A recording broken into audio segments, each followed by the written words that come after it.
সংগ্রামী সাথী বন্ধুরা, আমরা ছাত্র দলের নেতৃত্ব যারা দিচ্ছে তারা অবশ্যই প্রসঙ্গের দাবিতে আজকে আমাদের নেতার ভাগ্যে শুধু কাদের চৌধুরীর নির্বাহী সদস্য উপস্থিত করার প্রত্যাহারের দাবিতে আজকের এই বিক্ষোভ মিছিল প্রতিবাদ করছে।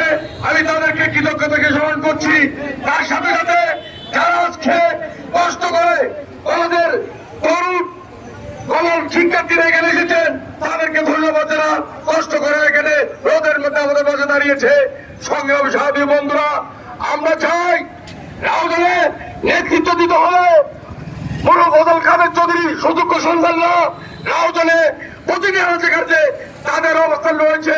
আমাদের নাম হালকা সুযোগ কাদের চৌধুরী রাউজানে মাটি ও মানুষের নেতা, ওনার কোনো বিকল্প নাই।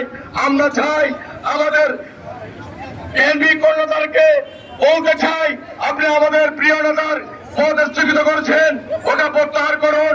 রাউজানের জনগণ প্রতিটি ওয়ার্ডে, প্রতিটি ইউনিয়ন, প্রতিটি পৌরসভা, আমাদের পৌরসভার জনগণ আপনাদের দিকে চেয়ে আছে। একটি মাত্র তাদের দাবি হচ্ছে আমাদের নেতা, আমাদের জনগণের নেতা, তার প্রিয় নেতা কেশুদের কাদের চৌধুরীর পদ স্থগিত, সেটা প্রত্যাহার করতে হবে। সংগ্রামী সাথী বন্ধুরা, বক্তব্য দীর্ঘায়িত করবো না, শুধু এটি বলবো রাউজান সন্ত্রাস নির্ভর রাজনীতি কখনো শুভ হয় না।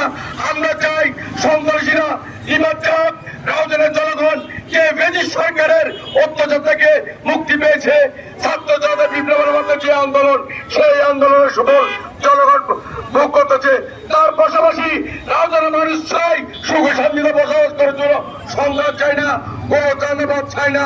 রাউজানের মানুষ চাই এই রাউজানের মধ্যে একটি সুন্দর মডেল উপজেলা হিসেবে সবার কাছে প্রতিষ্ঠিত হোক, সেই প্রত্যাশা আমাদের নেতা কর্মীদের।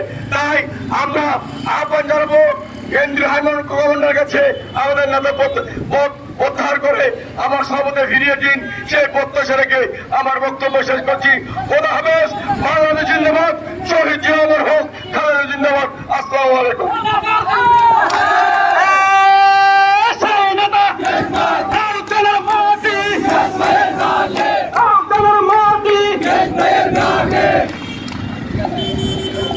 আজকের মতো আমাদের আজকের এই সমাবেশ সমাপ্ত ঘোষণা করতেছি।